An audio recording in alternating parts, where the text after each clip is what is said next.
Good morning, students. Today I will start the second part of the topic function. In the previous part, I had demonstrated about the function, what is function, why function is used, what are the requirements of function, and how function can be used.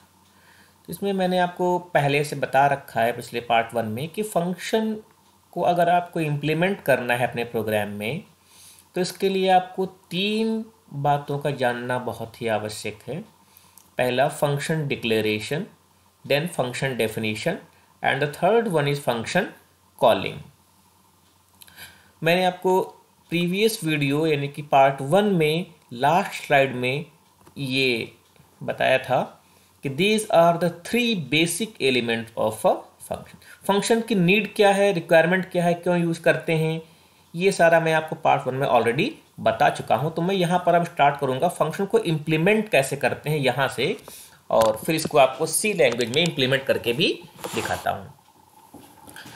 ये मैंने last slide discuss की थी part 1 में कि these are the 3 elements of a function, function definition, function calling and function declaration. एक बार इनको demonstrate कर देते हैं, फिर आपको ले चलते हैं सी लैंग्वेज में, इसको इम्प्लीमेंट करके वहाँ पर देखेंगे। तो फंक्शन का डिक्लेरेशन या प्रोटोटाइप ये बताता है कि फंक्शन का नाम क्या है, फंक्शन किस टाइप की वैल्यू रिटर्न करेगा और फंक्शन कितने पैरामीटर्स इनपुट लेगा या फिर कितने आर्गुमेंट्स एज एन इनपुट लेगा जब फंक्शन को कॉल किया जाएगा। फंक्शन कॉलिंग क्या है, जब एक बार फंक्शन बन जाता है उसकी बॉडी लिख देते हैं या डेफिनेशन लिख देते हैं, तब उसके बाद हम उसको अपनी रिक्वायरमेंट के अकॉर्डिंग आर्गुमेंट पास करके उसके नाम से कॉल करते हैं। अभी आगे देखेंगे कैसे कॉल किया जाता है। डेफिनेशन, इसको बॉडी बोलते हैं। डेफिनेशन में हम फंक्शन के बारे में, फंक्शन क्या करता है, कौन सा काम कैसे कर रहा है, पूरा कोड लिखते हैं। ये एक प्रकार से फंक्शन डेफिनेशन कह सकते हैं कि सब प्रोग्राम है, प्रोग्राम का एक छोटा पार्ट है जिसमें किसी पर्टिकुलर प्रॉब्लम को सॉल्व करने का कोड लिखा होता है, जो टास्क को फंक्शन परफॉर्म कर रहा है। So these are 3 basic elements. Functions को डिराइव्ड डेटा टाइप भी कहते हैं बिकॉज ये हम लोग बनाते हैं। कौन बनाता है? यूजर बनाता है, इसलिए इनको डिराइव्ड डेटा टाइप भी कहते हैं। डिराइव्ड डेटा टाइप वो होते हैं जो already built in data type का यूज करके ड्राइव किए जाते हैं या फिर बनाए जाते हैं।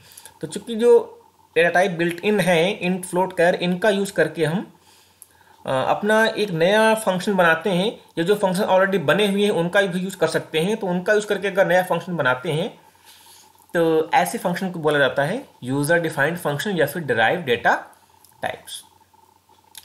तो जिस तरीके से वेरिएबल को यूज करने से पहले उसको डिक्लेयर करना पड़ता है, उसी तरीके से फंक्शन को यूज करने से पहले उसको डिक्लेयर करना पड़ता है। Like variables, function names and their types must be declared and defined before they are used in a program. किसी प्रोग्राम में यूज करने से पहले फंक्शंस को डिक्लेयर और डिफाइन दोनों ही करना पड़ता है। फंक्शन का नाम रखते हैं, फंक्शन का रिटर्न टाइप बताते हैं, फंक्शन के नंबर ऑफ आर्गुमेंट बताते हैं, फंक्शन क्या परफॉर्म करेगा, कौन सा टास्क, ये लिखते हैं बॉडी में। ये सारा लिखने के बाद ही हम फंक्शन को कॉल कर सकते हैं। तो तीनों चीज़ों को एक एक करके देखते हैं, तीनों एलिमेंट्स को। पहला एलिमेंट होता है फंक्शन डेफिनेशन या फंक्शन की बॉडी। तो it is an independent program module that is specially written to implement the requirement of the function. Function क्या टास्क परफॉर्म करेगा, कौन सी कैलकुलेशन करेगा, क्या फॉर्मूला लगेगा, ये पूरा डिस्क्रिप्शन या ये पूरी बॉडी लिखी होती है फंक्शन की डेफिनेशन में। और फंक्शन की डेफिनेशन में जो हेडर रो होती है वो सेम वही होती है जो फंक्शन के प्रोटोटाइप डिक्लेयर करते समय या फंक्शन को डिक्लेयर करते समय लिखी जाती है। Second element is the function calling. तो फंक्शन को यूज करने के लिए हमें फंक्शन को कॉल करना पड़ता है। कॉल करने के लिए सिंपली फंक्शन का नाम लिखते हैं और पैरेंथेसिस में अगर आर्गुमेंट्स हैं तो आर्गुमेंट भी पास करते हैं और फंक्शन कॉल हो जाता है। जब फंक्शन कॉल होता है तो कंट्रोल ट्रांसफर हो जाता है कॉलिंग फंक्शन से कॉल्ड फंक्शन में। वापस कॉल्ड फंक्शन को एग्जीक्यूट करने के बाद फिर रिटर्न वापस आता है कहाँ पर? कॉलिंग फंक्शन में। इस तरीके से कंट्रोल का ट्रांसफर होता है। And third component, third element is function declaration. Declaration में क्या है, जिस तरीके से वेरिएबल डिक्लेयर किया जाता है पहले, बाद में वेरिएबल का यूज करते हैं, उसका असाइनमेंट, उसका यूटिलाइजेशन, उसी तरीके से पहले फंक्शन को डिक्लेयर करते हैं। इसी को बोलते हैं फंक्शन का प्रोटोटाइप। तब फंक्शन की बॉडी लिखते हैं और फंक्शन को कॉल कर सकते हैं। ये देखिए किस तरीके से फंक्शन को डिक्लेयर किया जाता है, किस तरीके से कॉल किया जाता है। ये fun1 func1 यहां पर फंक्शन को कॉल किया गया, सिंपली फंक्शन का नाम लिखा हुआ है, तो इस मेन फंक्शन में func1 फंक्शन कॉल हो जाएगा और ये फंक्शन की बॉडी लिखी हुई है या वो कॉल्ड फंक्शन है, इसको कॉल किया गया है। तो जैसे ही ये फंक्शन का नाम लिखा मिलेगा तुरंत ही कंट्रोल यहां से यहां ट्रांसफर हो जाएगा और ये पूरी बॉडी एग्जीक्यूट होने के बाद ऊपर से कर्ली ब्रैकेट ओपनिंग से क्लोजिंग कर्ली ब्रैकेट तक फिर कंट्रोल वापस वहीं पर आएगा जहां से कंट्रोल कॉलिंग फंक्शन में गया था, तब आगे की नेक्स्ट लाइन एग्जीक्यूट होगी। तो इस तरीके से कंट्रोल सीधे यहां से यहां ट्रांसफर होकर एग्जीक्यूट होकर फिर वापस वहीं पर जाता है, तब मेन प्रोग्राम आगे कंटिन्यू होता है। ये प्रोसेस है फंक्शन कॉलिंग का। डेफिनेशन देखिए, फंक्शन की जब डेफिनेशन लिखते हैं तब हेडर रो में 3 कंपोनेंट होते हैं, फंक्शन का नाम, फंक्शन का टाइप और लिस्ट ऑफ पैरामीटर्स। फंक्शन का नाम जो आप चाहें वो रख सकते हैं आइडेंटिफायर के रूल्स को फॉलो करते हुए, जो वेरिएबल या आइडेंटिफायर डिक्लेयर करने के रूल्स होते हैं उनको फॉलो करते हुए नाम आपको खुद रखना है। फंक्शन का टाइप बताना है कि फंक्शन किस टाइप की वैल्यू रिटर्न करेगा। And number of parameters, number of inputs कितने होंगे जब इस फंक्शन को कॉल करेंगे, तब ये कितनी वैल्यू जिसको चाहिए होंगी कोई भी कैलकुलेशन करने के लिए। सपोज आप सर्कल का एरिया निकाल रहे हैं, इसके लिए फंक्शन आपने बनाया है, तो यहां पर आपको सर्कल का एरिया निकालने के लिए पाई आर स्क्वायर फार्मूला लगाएंगे, तो आपको आर चाहिए होगा, रेडियस चाहिए होगी, तो आपको 1 इनपुट लेना पड़ेगा। आपको रेक्टेंगल का एरिया निकालना है तो आपको 2 इनपुट लेने पड़ेंगे, लेंथ एंड विड्थ। तो इस तरीके से नंबर ऑफ इनपुट्स डिफाइन करने होते हैं, लिस्ट ऑफ पैरामीटर्स, फंक्शन का टाइप और फंक्शन का नाम। जब फंक्शन की बॉडी लिखते हैं तो वहां पर लोकल वेरिएबल डिक्लेयर कर सकते हैं। लोकल वेरिएबल्स का स्कोप जो है उस फंक्शन की बॉडी के अंदर ही रहेगा, जैसे ही फंक्शन खत्म होगा लोकल वेरिएबल्स ऑटोमेटिकली डिस्ट्रॉय हो जाएंगे। फंक्शन को जो स्टेटमेंट लिखते हैं उनका भी स्कोप फंक्शन के अंदर ही रहता है, फंक्शन खत्म होने के बाद ऑटोमेटिकली इनका बाहर कोई स्कोप नहीं रह जाता है। और हर फंक्शन के लास्ट में एक रिटर्न स्टेटमेंट लिखते हैं। रिटर्न स्टेटमेंट क्या करता है कि जो भी कैलकुलेशन आउटकम आया है, रिजल्ट आया है पूरे फंक्शन के कैलकुलेशन का, उस रिजल्ट को जहां पर फंक्शन कॉल किया गया है उस कॉलिंग फंक्शन को रिजल्ट वापस कर देता है या रिटर्न कर देता है। This is the task of return statement. अगर कोई फंक्शन वॉइड है, इट मीन्स वो कोई भी वैल्यू रिटर्न नहीं कर रहा है, तब रिटर्न स्टेटमेंट को ब्लैंक रखते हैं, सिंपली रिटर्न लिख के सेमीकोलन लगा देते हैं। अदरवाइज रिटर्न लिखने के बाद पैरेंथेसिस में वो वेरिएबल या वो वैल्यू पास करते हैं जिसको रिटर्न करना होता है। देखिए फंक्शन हेडर, फंक्शन बॉडी। तो नेक्स्ट आगे बढ़ते हैं। Form of C function. C function की फॉर्म ये होती है, जब हम बॉडी लिखते हैं तो ये जनरल फॉर्मेट है फंक्शन की, किसी भी फंक्शन की बॉडी का या फंक्शन की डेफिनेशन का। ये जो हेडर रो है ये वही होगी जो फंक्शन के डिक्लेरेशन के समय थी। रिटर्न टाइप, फंक्शन का नाम और parameter list, curly bracket open, फिर कर्ली ब्रैकेट बंद, और यहाँ पर ये एरिया बॉडी के लिए है। बॉडी में लोकल वेरिएबल डिक्लेयर कर सकते हैं, एग्जीक्यूशन स्टेटमेंट लिखेंगे जितने भी स्टेटमेंट चाहिए, और लास्ट में रिटर्न स्टेटमेंट जो कि किसी एक्सप्रेशन की या किसी वेरिएबल की वैल्यू को वापस करेगा, रिटर्न करेगा कहाँ पर, कॉलिंग फंक्शन को रिटर्न करेगा। This is the general syntax of function definition. Next function definition में फंक्शन हेडर होता है, जो मैंने दिखाया 3 कंपोनेंट होते हैं फंक्शन हेडर में। रिटर्न टाइप, फंक्शन का नाम और आर्गुमेंट लिस्ट। फंक्शन का नाम और टाइप, इसके रूल्स वही होते हैं जो सिंपली आइडेंटिफायर के सी आइडेंटिफायर के रूल्स होते हैं, वही सेम रूल फंक्शन का नाम रखने के रूल्स होते हैं। फॉर्मल लिस्ट जो होते हैं पैरामीटर, देखिए 2 टाइप के होते हैं, एक एक्चुअल पैरामीटर, दूसरे फॉर्मल पैरामीटर।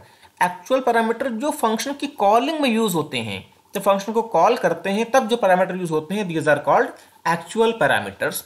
और जो वेरिएबल्स या जो पैरामीटर्स फंक्शन की बॉडी लिखते समय यूज होते हैं, फंक्शन की डेफिनेशन में यूज किए जाते हैं, उनको बोलते हैं फॉर्मल पैरामीटर्स।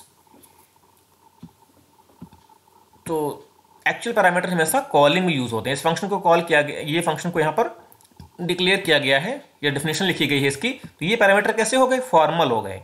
जो कॉलिंग में यूज होंगे वो एक्चुअल होंगे। डेफिनेशन में जो पैरामीटर होते हैं वो हमेशा ही फॉर्मल पैरामीटर होते हैं। यहां पर देखिए पैरामीटर नहीं है तो वहाँ पर void लिखा जाता है। void shows that this function does not accept any values as a parameter or argument। Okay, इसका रिटर्न टाइप भी void है। इसका मतलब है कि ये फंक्शन कोई भी वैल्यू वापस नहीं करेगा, रिटर्न नहीं करेगा किसको, कॉलिंग फंक्शन को। और इसके आर्गुमेंट void है, मतलब this function does not accept any value as an input argument. Okay, this is the parameters. Function body, function body में जो लोकल वेरिएबल डिक्लेयर करते हैं वो उनका स्कोप लोकल ही रहता है, वेरिएबल खत्म होने के साथ उनका स्कोप खत्म हो जाता है। If a function does not return any value we can omit the return statement. अगर कोई फंक्शन का रिटर्न टाइप void है, इट मीन्स वो कोई वैल्यू वापस नहीं कर रहा है, तो रिटर्न लिखना जरूरी नहीं है। लिख भी सकते हैं, नहीं भी लिख सकते हैं। अगर लिखेंगे तो सिंपली रिटर्न लिखेंगे और सेमीकोलन लगा देंगे, अदरवाइज रिटर्न लिखने की जरूरत नहीं है अगर फंक्शन का रिटर्न टाइप void है तो। अदरवाइज आपको रिटर्न लिखना पड़ेगा।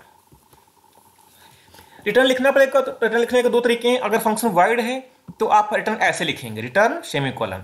अगर फंक्शन का रिटर्न टाइप void नहीं है, इट मीन्स कोई ना कोई वैल्यू, कोई ना कोई आंसर वापस कर रहा है फंक्शन, तब उस केस में रिटर्न और आगे एक्सप्रेशन की वैल्यू, एक्सप्रेशन या फिर कोई वेरिएबल यहाँ पे लिखना पड़ेगा।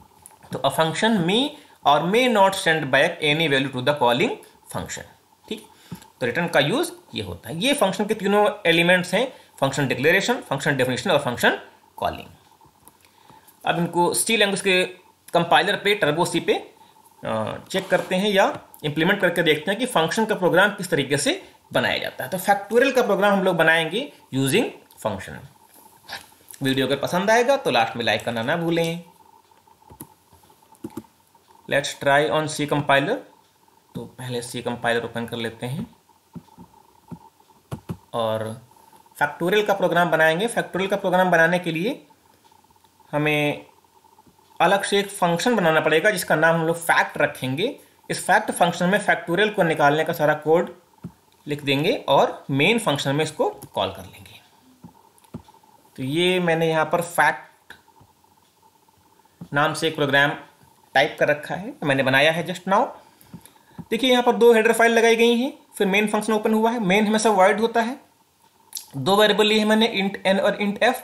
फिर यहाँ पर ये फंक्शन की डिक्लेरेशन है, int fact int, फंक्शन को डिक्लेयर किया गया है।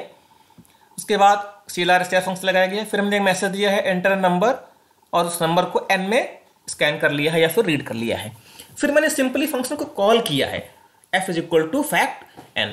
फैक्ट फंक्शन को कॉल किया है, उसमें n की वैल्यू पास कर दी है नंबर की, और ये तुरंत ही कंट्रोल सीधी यहाँ से नेक्स्ट यहाँ ट्रांसफर हो जाएगा।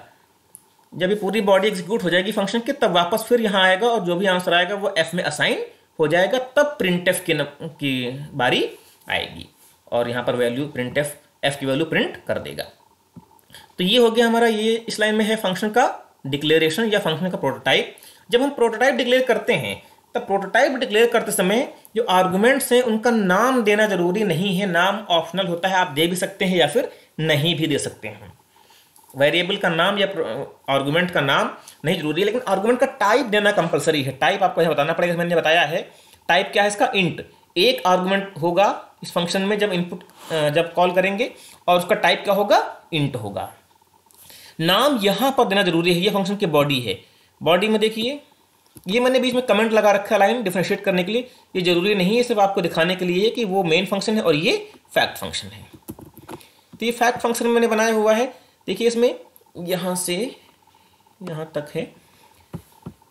ये लाइन वही है जो यहां डिक्लेरेशन में थी, इंट फैक्ट इंट। देखिए इंट फैक्ट इंट, लेकिन यहां पर वेरिएबल का या आर्गुमेंट का नाम भी देना पड़ेगा। तो मैंने नाम दिया हुआ है नम। डिक्लेरेशन के समय ये कंपलसरी नहीं होता है, मगर डेफिनेशन में आर्गुमेंट का नाम भी बताना पड़ेगा। फिर curly bracket open, function open किया है, एक वेरिएबल लिया है temporary variable int p is equal to 1। ये लोकल वेरिएबल है, फंक्शन के साथ में खत्म हो जाएगा। वाइल n नम ग्रेटर देन 0, जब तक नंबर की वैल्यू नम की वैल्यू ग्रेटर देन 0 है तब तक ये दोनों काम करने हैं। क्या करना है, p is equal to p into नम, क्योंकि p में हमने 1 इसलिए साइन किया हुआ है क्योंकि 1 जो है वो मल्टीप्लीकेशन की आइडेंटिटी होती है। तो जब भी कभी p से यहाँ पे मल्टीप्लाई जब करेंगे p इंटू नम, तो p की वैल्यू फर्स्ट टाइम 1 यहाँ पर असाइन हो जाएगी और वही 1 नम से मल्टीप्लाई हो जाएगा। नेक्स्ट टाइम जो p की अपडेटेड वैल्यू है वो यहाँ पर ऑटोमेटिकली यूज होगी।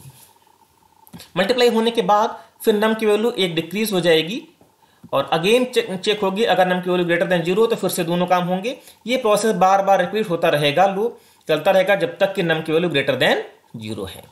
जब लूप कंप्लीट हो जाएगा तब बाहर आएंगे, उसमें जो पी में वैल्यू होगी वो क्या होगा, हमारा नम में जो वैल्यू थी उसका फैक्टोरियल जो है वो पी में आ जाएगा। इसको हमने रिटर्न करा दिया है। कहाँ पर रिटर्न कराएंगे, ये कंट्रोल सीधे रिटर्न पी की वैल्यू लेकर वापस जाएगा कहाँ, यहाँ पे जहाँ से कॉल किया गया था, और ये पी में जो वैल्यू थी वो एफ में असाइन हो जाएगी। इस तरीके से जो फैक्टोरियल था जो कि पी में था वो एफ में असाइन हो जाएगा। फिर कंट्रोल आएगा नेक्स्ट लाइन पर print F factorial is equal to percentage D F, और फैक्टोरियल यहाँ पर प्रिंट हो जाएगा। गेट सीएस लिख रखा है मैंने इसलिए जिससे कि आउटपुट स्क्रीन को हम रोक सके, वरना आउटपुट स्क्रीन आएगी तुरंत ही डिसअपियर हो जाएगी, आप उसको देख नहीं पाएंगे। अगर देखना है तो फिर बाद में अल्टर प्लस F5 दबाना पड़ता है, तब उसको वापस से देख सकते हैं। लेकिन अगर आपने गेट सीएस लगाया है तो स्क्रीन वेट करेगी तब तक जब तक कि आप कोई भी कैरेक्टर नहीं प्रेस करते कीबोर्ड से। इसको रन कराते हैं।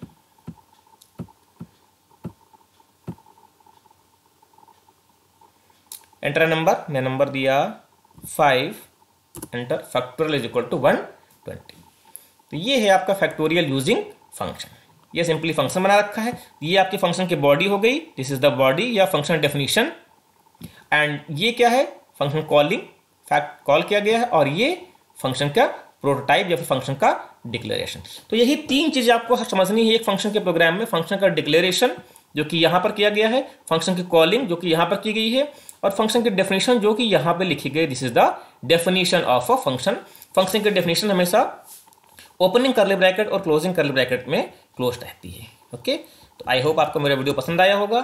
वीडियो पसंद आया हो तो लाइक करिएगा और चैनल को सब्सक्राइब करिएगा। मिलते हैं नेक्स्ट वीडियो में, जहां पर हम देखेंगे कि कॉल बाय वैल्यू और कॉल बाय रेफरेंस में क्या डिफरेंस होता है। फंक्शन की कॉलिंग 2 टाइप की होती है, call by value and call by reference. दोनों में क्या डिफरेंस होता है। कॉल बाय रेफरेंस में बेसिकली पॉइंटर का यूज होता है। पॉइंटर टॉपिक में पढ़ा चुका हूं, तो नेक्स्ट वीडियो देखने से पहले आप पॉइंटर टॉपिक पढ़कर आएंगे, तभी आप call by value call by difference में डिफरेंस समझ पाएंगे। Take care, good bye.